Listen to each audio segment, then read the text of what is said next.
अस्सलाम वालेकुम। आवाज़ आ रही है सबको? वालेकुम अस्सलाम जी सर, आ रही है। चलो 2 मिनट और रुकते हैं, मेरे ख्याल से एक दो बच्चे को देख लेते हैं फिर इंशाल्लाह। ठीक है सर।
अच्छा, मुझे तो थोड़ा ये बताइएगा कि जो ग्रुप है उसमें तो हमारे पास 15 स्टूडेंट्स हैं, लेकिन यहाँ पे अभी तो फिलहाल 6 हैं स्टूडेंट्स। और मेरे ख्याल से जो फॉर्म जमा कराया है वो 10 स्टूडेंट्स ने कराया है, तो वो 15 के एक्स्ट्रा हैं। किसी को आइडिया है?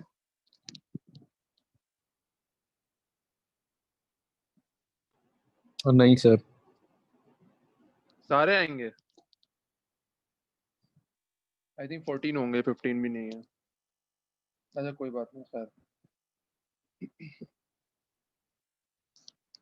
अच्छा, इसमें से आप में से कौन है जो किसी ने पहले वाइब्रेशन नहीं पढ़ी हुई? मेरे ख्याल से वची ने नहीं पढ़ी हुई ना।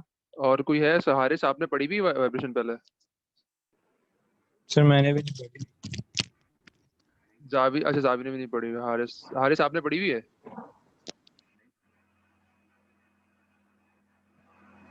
वजी आपने पढ़ी हुई है? नहीं नहीं सर। पढ़ी ना। अच्छा जी। जी सर। आई थिंक आके भी सिखाएंगे कुछ।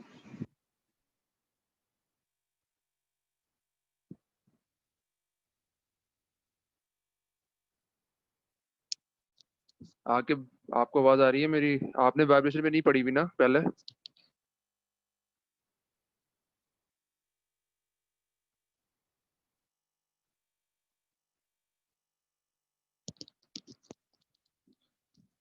अच्छा, जिसने ये वाइब्रेशन पहले नहीं पढ़ी हुई है तो वो पहले ध्यान में ये बात रख ले कि वाइब्रेशन का कोर्स जो है वो ठीक ठाक जो है डिफिकल्ट होता है और लेंदी भी उतना ही है ना। तो समर में अब आपके पास टाइम जो होगा वो सिर्फ 7 वीक्स है, तो 7 वीक्स के अंदर आई थिंक हमारे पास जो लेक्चर्स हैं वो जो हमारे टॉपिक्स हैं वो 15 टॉपिक्स हैं।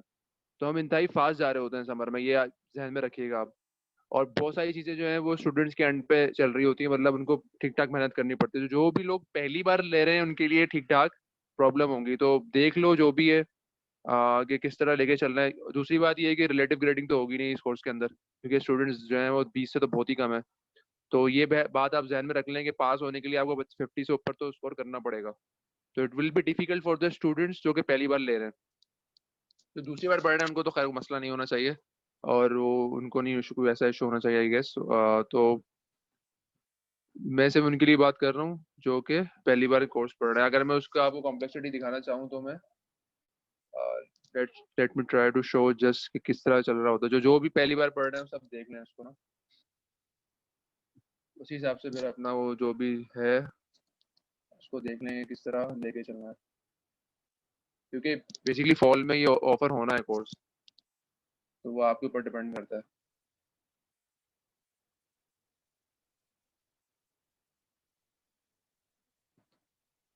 तो बेसिकली अगर सबको स्क्रीन नजर आ रही है ना, तो बेसिकली ये हमारे 15 जो टॉपिक्स हैं ये हमने 7 वीक्स में कवर करना है। तो basically we will be doing two two lectures per week, ठीक है। और ये पहला तो खैर इंट्रोडक्शन ही है खाली, सेकंड वन इज जो है हमारा स्टार्टिंग होता है, फिर वो मैकेनिकल जो मैकेनिकल एलिमेंट्स है वहाँ से स्टार्ट होता है, ठीक है। तो ये मैथमेटिकल इंटेंसिव कोर्स होता है, ठीक है ना। बहुत सारी इसमें वो आपको नजर आ रहा होगा कि वेरिएबल्स के टर्म्स में आप लिख रहे होंगे, क्वेश्चंस बना रहे होंगे, ठीक। तो उसमें जो है ना स्टूडेंट्स को प्रॉब्लम्स होती हैं आम हालात में भी ना। तो वेलोसिटी एक्सेलरेशन वगैरह इक्वेशन ऑफ मोशंस निकाल रहे होंगे, तो बी प्रिपेयर ना। ये सारी चीजें जो होंगी, क्योंकि ऑनलाइन काम हो रहा है तो मैं हाथ से तो कर नहीं सकता ये बोर्ड के ऊपर। तो जो पहली बार पढ़ रहे हैं, जो दूसरी बार पढ़ रहे हैं उनको वो तो फिर भी निकल जाएंगे, वो मतलब कर लेंगे, थोड़ा बहुत तो आइडिया हो गई। जो पहली बार पढ़ रहे हैं उनको देखना पड़ेगा ये चीजें। काफी सारी मेहनत आपको अपने एंड पे करनी पड़ेगी, क्योंकि बोर्ड यहाँ पे व्हाइट बोर्ड तो है नहीं, तो यहाँ पे जो स्टेप्स बीच में होंगे वो आपने खुद करना है। कॉन्सेप्ट मैं बता दूंगा वो किस तरह कॉन्सेप्ट चल रहा है, लेकिन काफी सारी चीजें जो है आपने खुद करनी होंगी। तो ये मैं एक जस्ट एक आइडिया देना चाह रहा हूँ जो नए बच्चे जो कि ऑब्वियसली उनको आइडिया नहीं होगा अभी वाइब्रेशन का। तो it's a very bit difficult course और ये काफी लेंथी कोर्स होता है, ठीक है। तो जो पुराने पढ़ने वाले जो काफी टाइम बाद पढ़ रहे हैं, मेरे ख्याल से एक आध होगा इसमें स्टूडेंट, तो उसको भी प्रॉब्लम होगी। तो ये अगर मेहनत करोगे तो निकल पाओगे, वरना प्रॉब्लम आपको आ सकती है ठीक ठाक, ठीक है। तो ये जहन में बात रखनी है, क्योंकि it's not a regular course, आम सेमेस्टर की तरह का कोर्स नहीं है, समर का कोर्स चल रहा है आपका। सिमिलरली ये सारे आप देख सकते हैं, तो उसमें हाईली जो कॉम्प्लेक्स मैथमेटिक्स है वो इस्तेमाल हो रही होती है, ठीक है। तो जहन में रखिएगा ये, फिर बाद में इसका कोई पॉइंट नहीं आया। और दूसरा पॉइंट ये है कि रिलेटिव ग्रेडिंग होगी नहीं, तो ये भी आपने जहन में रखना है।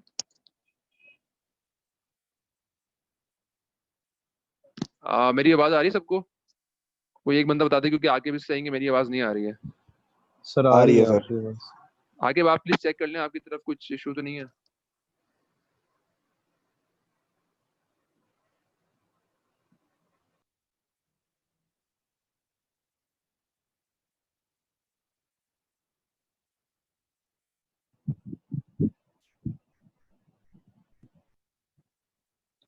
सही है, बात समझ आ रही है। जो भी नए स्टूडेंट्स पढ़ने वाले हैं तो वो काइंडली इसको जहन में रखें अपनी चीज को के। और एक कोर्स से तो आप कर भी सकते हैं, ऐसी बात नहीं कि नहीं कर सकते, लेकिन आपको मेहनत करनी, ठीक ठाक मेहनत करनी पड़ेगी।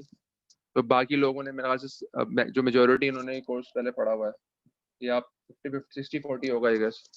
60% स्टूडेंट्स ने ये कोर्स पहले पढ़ा हुआ है।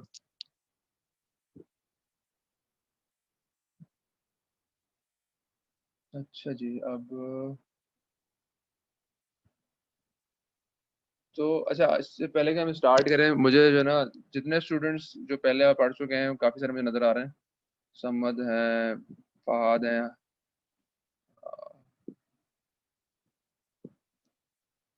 और दानियाल है, ज़ियाद भी पढ़ चुके हैं मेरे ख्याल से पहले। मुझे हर बंदे का जो है ना वो पॉइंट ऑफ व्यू चाहिए कि क्या हुआ था लास्ट टाइम। वाह, मतलब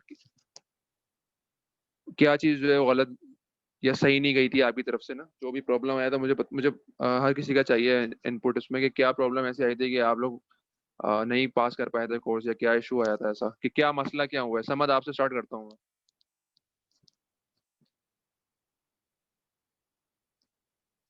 समझ, आयु दे। जी जी सर। हाँ, मैं कह रहा हूँ क्या मसला आया था भाई, उसको फिर ताकि रेक्टिफाई करे ना, वरना तो फिर उसका वो नहीं होगा। समझ रहे हो आप बात को? तो जी जब तक जी। आप पॉइंट निकालोगे नहीं कि प्रॉब्लम क्या आई थी तो उसको रेक्टिफाई नहीं कर सकते। और आप माशाल्लाह अच्छे पढ़ने वाले हो, पता नहीं क्या हो गया आपको आखिर अभी कुछ सेमेस्टर में। जी फिर क्या बोलना चाहेंगे? सर वैसे थोड़े बहुत कॉन्सेप्ट्स जो है ना वो मिक्सअप हो गए थे। जैसे अलग अलग तरीके होते हैं वो सवाल सॉल्व करने के, और आपने स्पेसिफिक मेथड अगर बोल दिया तो फिर वो कंफ्यूजन थोड़ी हो जाती है कि एनर्जी सिस्टम्स वगैरह के जो सवाल थे और स्प्रिंग वगैरह के जो सवाल थे उसके अंदर थोड़ी मिक्सअप हो गई थी चीज़ें। तो कॉन्सेप्ट थोड़े डिटेल में अगर समझा देंगे ज़्यादा बेहतर है। ऊपर से सर आप बता रहे थे क्योंकि व्हाइट बोर्ड नहीं है, तो मैं चाहूँगा कि अगर आप एनोटेट करके समझाएं तो ज़्यादा बेहतर है, हाँ नहीं, ताकि जो नए भी आए उनको भी। नहीं ये मेरे लिए पॉसिबल नहीं होगा। ये जो तुम लोगों को अपनी तरफ से मेहनत करनी पड़ेगी। मैं कॉन्सेप्ट सारे दे दूंगा आपको, लेकिन आप ये, क्योंकि समर में ऐसा होता नहीं है। समर जो है ना, शायद कई लोग पता नहीं पढ़ रहे होंगे क्या होगा, और फिर ऑनलाइन भी चल रहा है, तो वो तो इतना पॉसिबल नहीं होगा। हाँ जितना हो सकेगा मैं बता दूंगा, यहाँ पे कॉन्सेप्ट दे दूंगा मैं आपको, लेकिन आपको ठीक ठाक मेहनत करनी पड़ेगी, इसके लिए रेडी रहो। क्योंकि एक कोर्स पढ़ रहे हो, आई डोंट नो, तो बी वेरी रेडी ना। ये मैं पहले से सबको क्लियर कर रहा हूँ बात, क्योंकि it's not an easy course, ये आपको भी पता है। ठीक है, मैथमेटिक्स ठीक ठाक होती है, अब आपने बताई दी है सबको ये, तो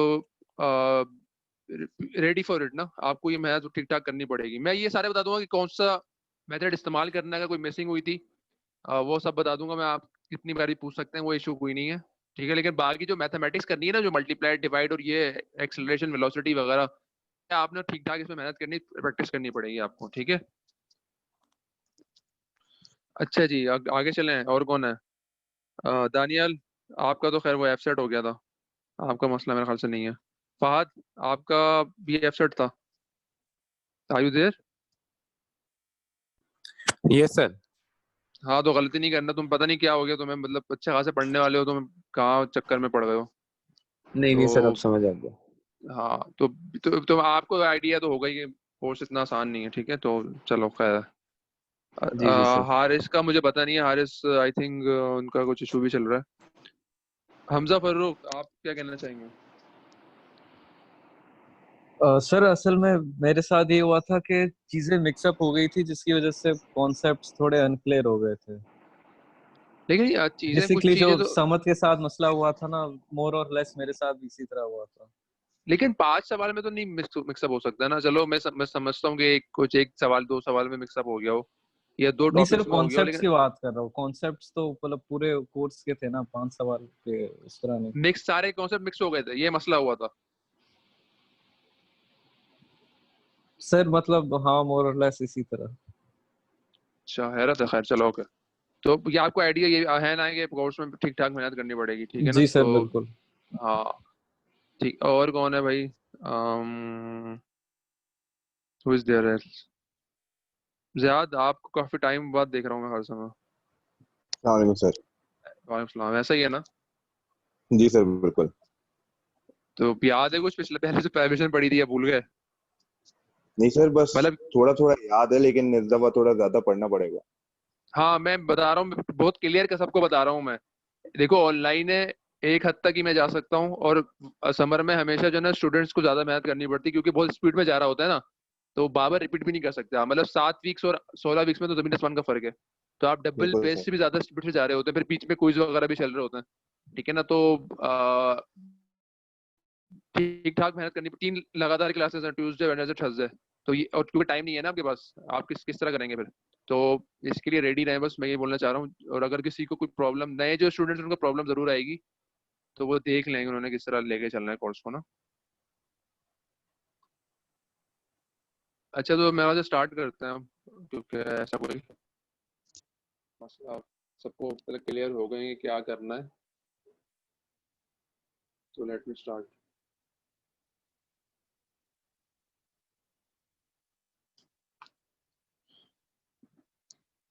अच्छा, जहाँ भी मसला है तो आप जो है ना वो मुझसे सवाल पूछ सकते हैं, कोई ऐसा मसला नहीं है।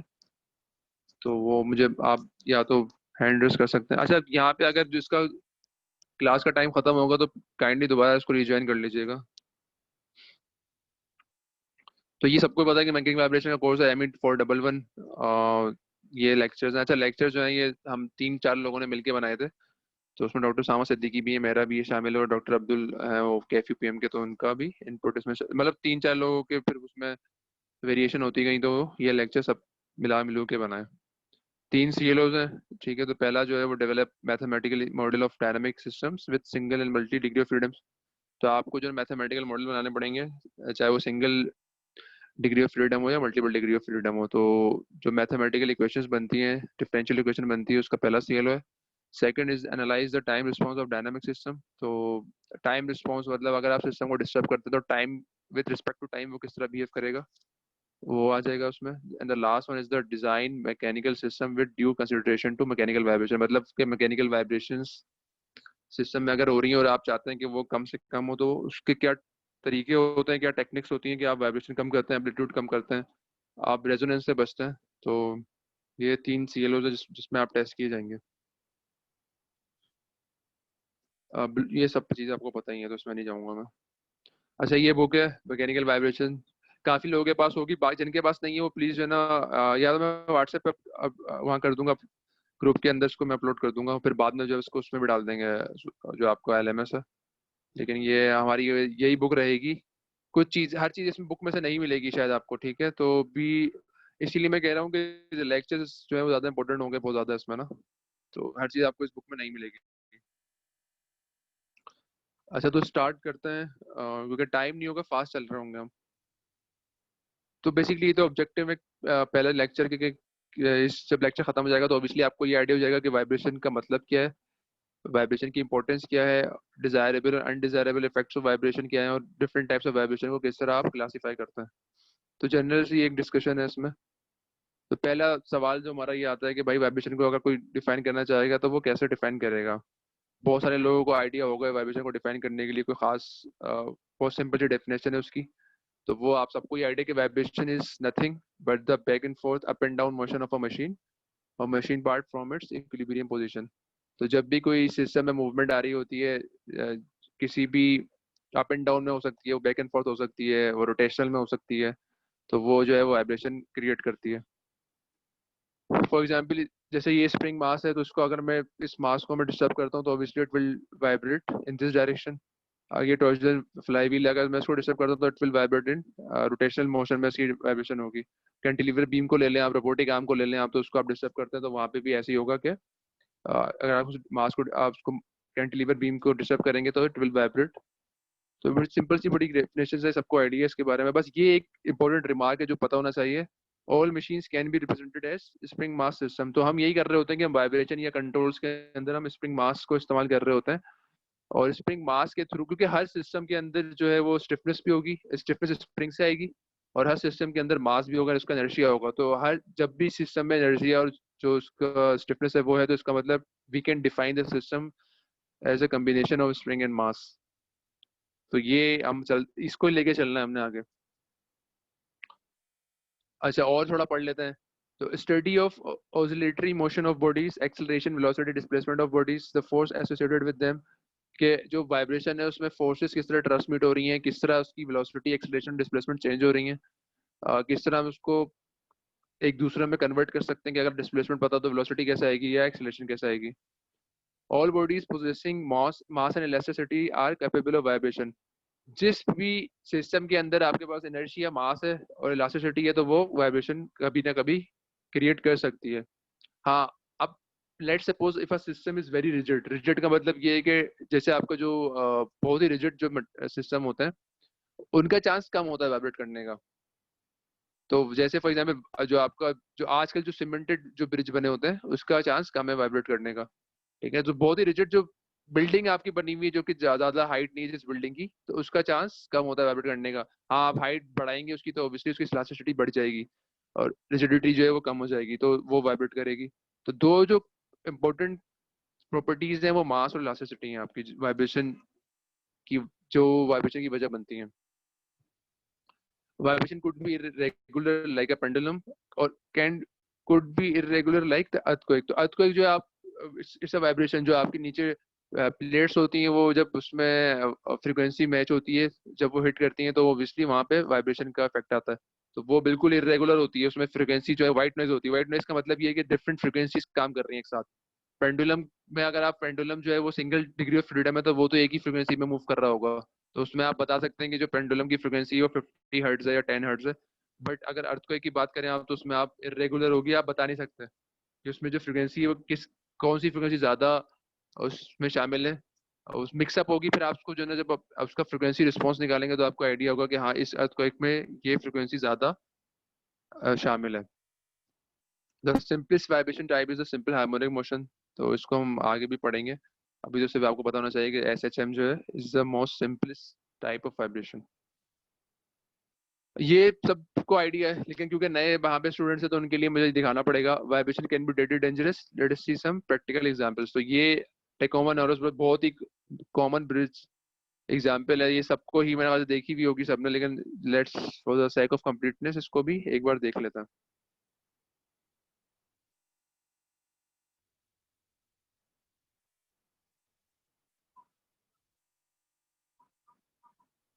तो ये आप देख सकते हैं, ये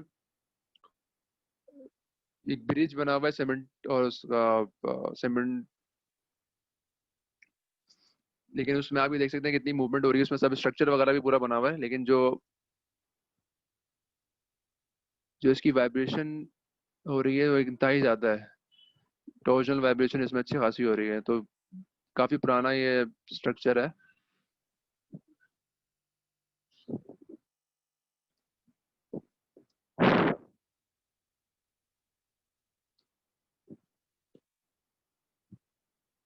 तो आप देख सकते हैं कि ये आफ्टर सम टाइम जो स्ट्रक्चर है वो इस वाइब्रेशन को, जो इसकी मूवमेंट हो रही है, जो डिफॉर्मेशन हो रही है, उसको ये नहीं झेल पाएगा and it will crumble down. तो वही बात है कि वाइब्रेशन जो है वो जरूरी नहीं कि वाइब्रेशन हमेशा जो है वो आपका फेलियर करे, लेकिन अगर वो वाइब्रेशन सिस्टम की जो स्ट्रक्चरल स्ट्रेंथ है उससे बढ़ जाएगी तो वो आपका फेलियर हो सकता है। तो ये देख सकते हैं कि पूरा जो ब्रिज है वो गिर चुका है। अच्छा, ये रेजोनेंस का इफेक्ट नहीं है, ये जो है ग्राउंड रेजोनेंस भी कहलाते हैं इसको, ये उसका इफेक्ट नहीं है, लेकिन ये वाइब्रेशन की वजह से ये ब्रेक डाउन हुआ है। अच्छा जी।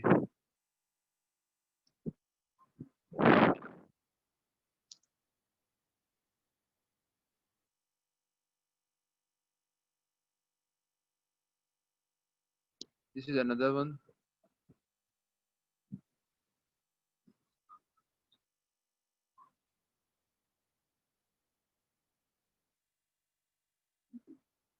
तो इसमें आप देख सकते हैं कि जो हेलीकॉप्टर है वो तकरीबन बिल्कुल ही स्ट्रक्चरली बिल्कुल ही डिफॉर्म्ड हो चुका है, टूट चुका है, फेलियर हो चुका है बेसिकली उसमें। तो ये बेसिकली ग्राउंड रेजोनेंस कहलाती है कि जब वो ग्राउंड को हिट करता है तो उसमें ट्रांसमिटेड होती है कुछ फोर्सेस। मतलब आपका जो अगर इसको वाकई में समझना चाहें तो इस तरह समझ सकते हैं कि जो आपकी ब्लेड्स हैं उनकी फ्रिक्वेंसी आपस में जो है वो मैच नहीं कर रही होती, तो वो सिस्टम उसमें जो है वो बिल्कुल फेलियर हो सकता है उसमें।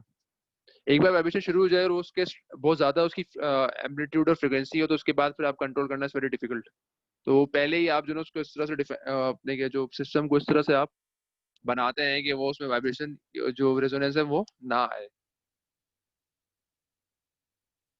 तो this is another example of ground resonance. आगे चलते हैं। अच्छा, ये एक और एग्जांपल है। इस सारी एग्जांपल्स दिखाने का मकसद ये है कि वाइब्रेशन कितनी जो है वो खतरनाक हो सकती है।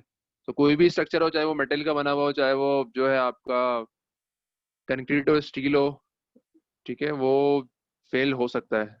डजेंट मैटर कि वो कौन सा मटेरियल बना हुआ है, अगर वो उसकी स्ट्रेंथ से ज्यादा बढ़ जाएगा जो जॉइंट्स वगैरह हैं तो वहां पे वो फेलियर आ जाएगा। तो ये देख रहे हैं ये भी अब बिल्कुल ही खत्म हो चुका है पूरा ये। अच्छा, एक और एग्जांपल देखते हैं। ये जो एग्जांपल है ये फ्लटर कहलाता है। तो फ्लटर को पहले पढ़ भी लेते हैं। Flutter is a phenomena in which unsteady aerodynamic forces combine with structural vibration to produce a self-feeding oscillations which usually leads to airplane damage। तो ये आप देख सकते हैं, ये जो फिनोमेना है जो इस जहाज के विंग्स पर नजर आ रहा है ये फ्लटर कहलाता है। ये भी वाइब्रेशन की एक किस्म है, ठीक है।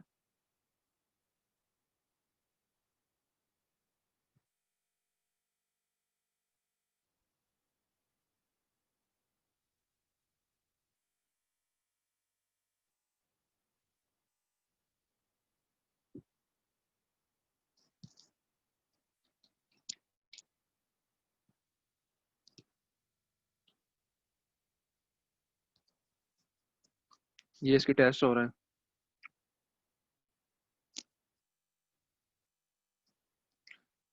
विंड टनल के अंदर आप टेस्ट करते हैं कि जो कितने साइकिल्स तक की, अगर आता है ऐसा फ्लटर का ऑप्शन आता है, फ्लटर अगर होता है तो कितने साइकिल्स तक आपको सिस्टम डिस्टेंड कर सकता है उस फोर्सेस वगैरह को।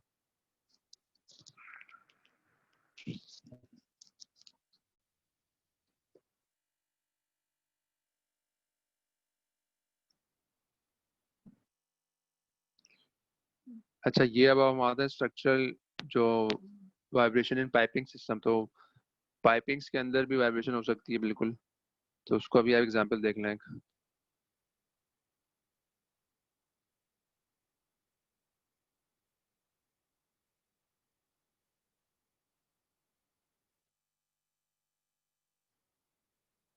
अभी आपको इतना शायद नजर ना आ रहा हो, लेकिन जब ये इसको एम्पलीफाई करेंगे तो आप इसको देख सकते हैं कि जो पाइप है वो ठीक ठाक वाइब्रेट कर रहा है। ये देखें, तो जो सपोर्ट है बेसिकली आपकी वो या तो रिजिड नहीं है, यहाँ पे माउंट सही नहीं हुआ, लेकिन जो जो जमीन से माउंट हुआ है वो सही माउंट नहीं हुआ हुआ, तो वो वाइब्रेशन क्रिएट कर रहा है।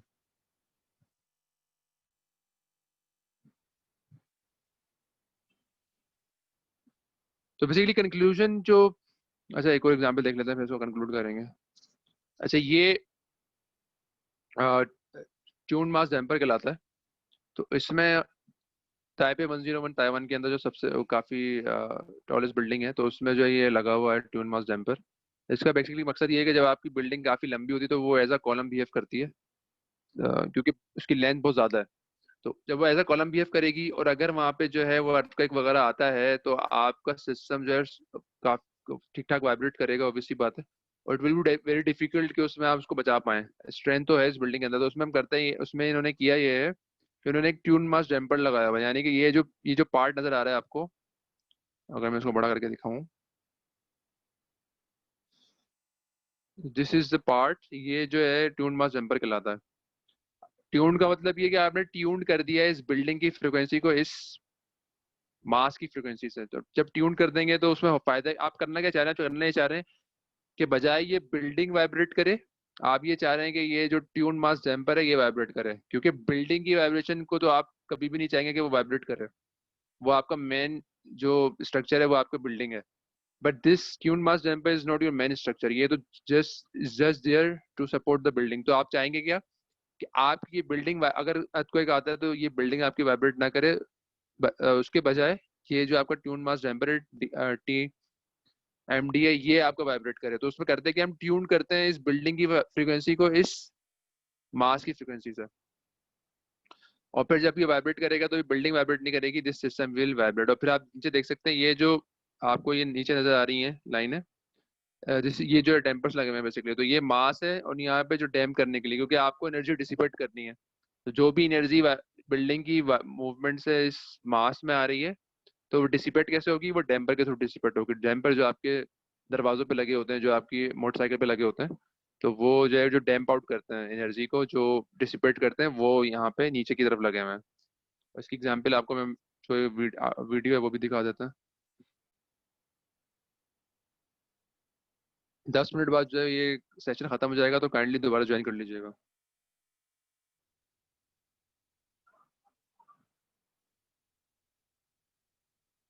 अच्छा, ये एक एक्चुअल जो है वही उसी का जो है वीडियो बनाई हुई है, जिसमें अर्थक्वेक के टाइम की वीडियो है ये। तो उसमें आप देख सकते हैं कि ये अभी जो है मूव करना शुरू कर देगा।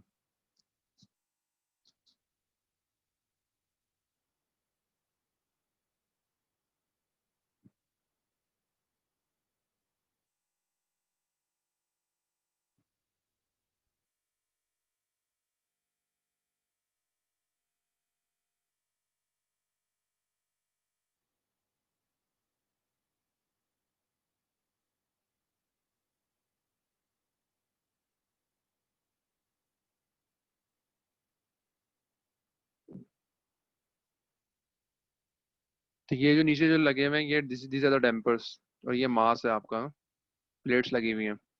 तो बजाय की बिल्डिंग आपकी वाइब्रेट करे, ये दिस सिस्टम इज वाइब्रेटिंग, तो वो एनर्जी डिसिपेट कर रहा है फिर नीचे से।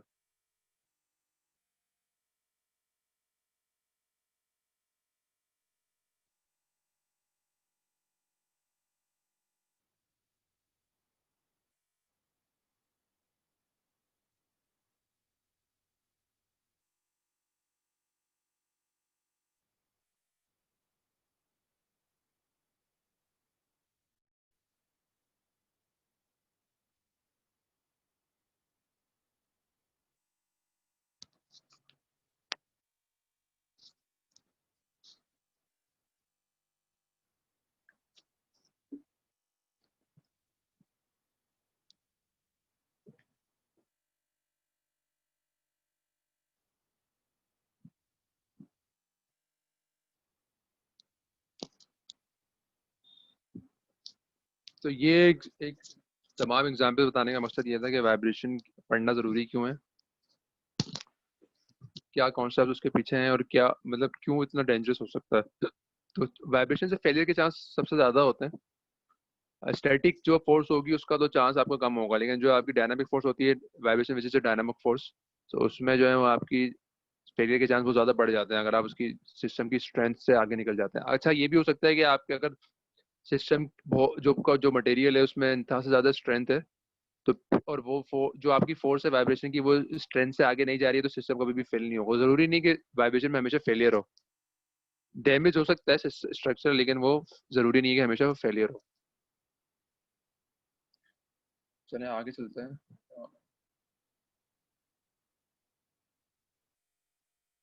किसी का कोई सवाल तो नहीं है यहाँ तक?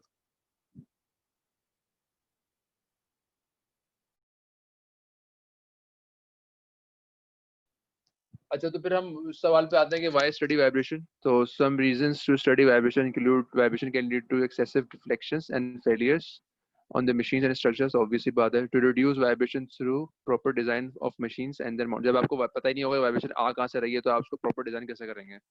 तो इसीलिए जो वाइब्रेशन रिड्यूस करने के लिए ऑब्वियसली आपको पहले प्रॉपर डिजाइन करना पड़ेगा। आप ये नहीं कर सकते आपने डिजाइन कर दिया है, वो अलग चीज़ है कि आपने डिजाइन सिस्टम कर दिया है और अब आप उसको चाह रहे हैं कि वाइब्रेशन कम से कम हो, तो उसमें फिर और भी तरीके होते हैं, लेकिन पहला स्टेप ये होता है कि आप सिस्टम को प्रॉपर्ली डिजाइन करते हैं। To improve the efficiency of certain manufacturing processes such as machining, casting, forging and welding. तो जो आप अगर वेल्डिंग में आपकी वाइब्रेशन आ रही होगी तो ऑब्वियसली बात है आपको आइडिया है कि आप कभी भी सिस्टम को सही तरह वेल्ड नहीं कर पाएंगे। कास्टिंग में भी यही इफेक्ट हो सकता है, ठीक है। तो उसमें देखना पड़ता है कि आप जो है वो किस सिस्टम के लिए वाइब्रेशन को चेक कर रहे हैं। तो एफिशिएंसी बढ़ाने के लिए ऑब्वियस कहीं कहीं आपको शायद वाइब्रेशन चाहिए भी होगी और कहीं कहीं आपको वाइब्रेशन नहीं भी चाहिए होगी, तो ये डिपेंड करता है कि आप किस जगह काम कर रहे हैं। Importance of vibration, तो most of engineering branches are confronted with vibration। हम आप जो हर जगह देख सकते हैं कि होम अप्लायंसेस में इस्तेमाल होती है ये ग्राइंडर जो आपके होते हैं, जो आपकी वॉशिंग मशीन है उसमें वाइब्रेशन इस्तेमाल होती है, ठीक है। तो ट्रेन कार्स बहुत सारे पार्ट्स उसमें होते हैं वाइब्रेट कर रही होती है। अक्सर ऐसा होता है कि गाड़ी आपकी वाइब्रेट कर रही होती है, आपको आइडिया होता है कि कुछ प्रॉब्लम चल रही है, कोई आवाज़ आ रही होती है, कोई चीज़ जो है वो सही काम नहीं कर रही, कोई पार्ट सही काम नहीं कर रहा है, तो बेसिकली वो वाइब्रेशन ही है ना, वो सिस्टम। या वैसे नॉर्मली कार्स में ये होता है कि आपकी माउंटिंग लूज हो जाती है या कोई जो पार्ट है वो मेल फंक्शन कर जाता है, तो उस वजह से आवाज़ आती है और वो वाइब्रेशन की वजह से ही आ रही है। Rotating machine, turbines, pumps, compressor, तमाम के तमाम में वाइब्रेशन होती है। Reciprocating machine, internal combustion engine, obviously बात है वो फिर कार्स वगैरह ट्रेन्स वगैरह में भी हर जगह वो आ गई है। Can be use in fault diagnosis analysis. अच्छा ये क्या होता है एफडीए में करते ये आप हैं कि अगर लेट सपोज मैं अगर रोबोटिक आर्म कोई लेता हूँ, रोबोटिक आर्म में कोई कोई जो है मसाइल हैं, ओके, अगर रोबोटिक आर्म में कोई मसाइल हैं तो मसाइल से मुराद ये है कि अगर ये बीम की बात कर लेते हैं, लेट सपोज कोई बीम ले लेते हैं और हमें पता चलता है कि बीम के अंदर जो है वो क्रैक्स पड़े हुए हैं या वो मटेरियल जो है वो सही तरह नहीं है, तो उसमें होगा ये कि उसकी नेचुरल फ्रिक्वेंसी चेंज हो जाएगी। तो आप वाइब्रेशन को इस्तेमाल कर सकते हैं टू आइडेंटिफाई कि जो एफडीए है, जो फॉल्ट डायग्नोसिस सिस्टम है, कि सिस्टम में फॉल्ट किस तरह निकालना था, वो भी वाइब्रेशन के थ्रू निकाल सकते हैं। तो सामा अपना माइक म्यूट कर लें काइंडली। तो ये एक और पॉइंट है वाइब्रेशन का। डेली लाइफ में कुछ एग्जांपल्स यहाँ पे आपको वैसे दोबारा शो की हुई हैं। अच्छा, why do we measure vibration? To verify the frequencies and amplitudes do not exceed the material limit। ठीक है, तो ये मैं बात करता हुआ आ रहा हूँ कि अगर वो लिमिट से एक्सीड नहीं करेगी तो आपका फेलियर का चांस कम होगा, लेकिन वो लिमिट से एक्सीड कर जाएगी तो आपका फेलियर का चांस बढ़ जाएगा। तो आपने फ्रीक्वेंसी भी चेक करनी होती है और आपने एम्पलीट्यूड भी चेक करना पड़ता है अगर आप फोर्स वाइब्रेशन की बात कर रहे हैं। To avoid excitation of resonance in certain parts of the machine, resonance is obviously undesirable है, तो आप यही चाहेंगे कि आप रेजोनेंस से बचें। रेजोनेंस में जो आपकी जो एम्पलीट्यूड होता है वो बहुत ज़्यादा हो जाता है। To be able to dampen और आइसोलेट वाइब्रेशन सोर्सेज, ये भी एक बहुत ज़बरदस्त चीज़ है कि इसमें आप सिस्टम डिज़ाइन कर चुके हैं, आप वाइब्रेशन सिस्टम के अंदर है, सिस्टम चेंज नहीं हो सकता। तो अब आप क्या करते हैं कि आप वाइब्रेशन को आइसोलेट करते हैं या उसको जो जो उसकी सोर्सेज है उसको डैम्पन करते हैं। जो डैम्पर का इस्तेमाल कर सकते हैं आप, आप सिस्टम की फ्रिक्वेंसी चेंज कर सकते हो ताकि वो उस रेंज से बाहर निकल जाए। तो ये भी तरीका होता है to make conditional maintenance on machines. ठीक है, तो आप बार बार जब उसकी मेंटेनेंस करेंगे मशीन्स की तो उसकी जो मेंटेनेंस है उसमें वाइब्रेशन का इस्तेमाल हो सकता है। टू कंस्ट्रक्ट और verify computers models of structure system analysis. इससे पहले कि आप सिस्टम को डेवलप करें, आप पहले उसको जो है सिमुलेशन के थ्रू चेक करते हैं कि उसमें वाइब्रेशन कितनी है, सिस्टम की नेचुरल फ्रिक्वेंसी कितनी है। ठीक है, तो वो भी है। तो ये तमाम रीजन है जिसके लिए आपको वाइब्रेशन मेजर करते हैं और फिर उसका स्टडी करते हैं। फिर ये कुछ जो है इम्पोर्टेंस है, sound and vibration is a very important जो रिसर्च जर्नल है इस्तेमाल होता है। तो आप देख सकते हैं कि हर जगह ये आपको नजर आएगा, ये मशीनरी में है, ये रिक्रिएशन में है। तो यहाँ पे जो ये स्की बोर्ड होता है, अगर किसी को आइडिया हो स्की का, तो स्की जो है वो वाइब्रेट करता है। तो उसका भी उन्होंने वाइब्रेशन का मॉडल बनाया हुआ है कि ये जो है वो कितना विथस्टैंड कर सकता है और वाइब्रेशन किस तरह होगी इसमें, क्योंकि मूवमेंट हो रही है। जब स्कीयर जो ऊपर से नीचे आएगा तो ऑब्वियसली इसमें एक अलग किस्म की फोर्सेस जनरेट होंगी, अलग किस्म की वाइब्रेशन होगी। फिर आपका फोटोग्राफी में हो सकता है, आपके जो ट्रेन सिस्टम है उसमें आपकी वाइब्रेशन है, एयरक्राफ्ट, ऑटोमोबाइल्स। ठीक है, तो ये कुछ एग्जांपल्स यहाँ पे हैं। ये जो है चैम्बर है, ये अगर आपको ये तस्वीर नजर आ रही हो तो ये जो पीछे लगा हुआ है ये चैम्बर कहलाता है, जहाँ पे आपकी जो है वो आप टेस्ट करते हैं अपनी गाड़ियों की आवाज़ को।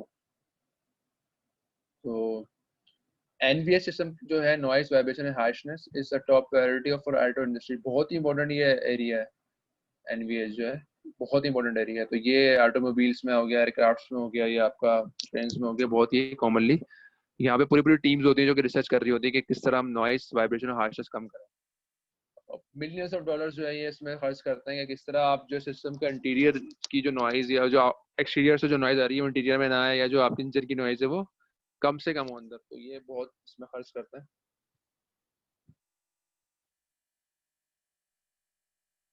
अच्छा, अब मैं खासा यहाँ पे टाइम बहुत खत्म होने वाला है हमारा, तो यहाँ पे मैं जो ना इसको एंड कर रहा हूँ जूम सेशन को, फिर आप दोबारा ज्वाइन कर लें उसी लिंक के ऊपर। अटेंडेंस मैं ले रहा हूँ सबकी, ठीक है, तो दोबारा ले लेता हूँ क्योंकि सम लेट आए।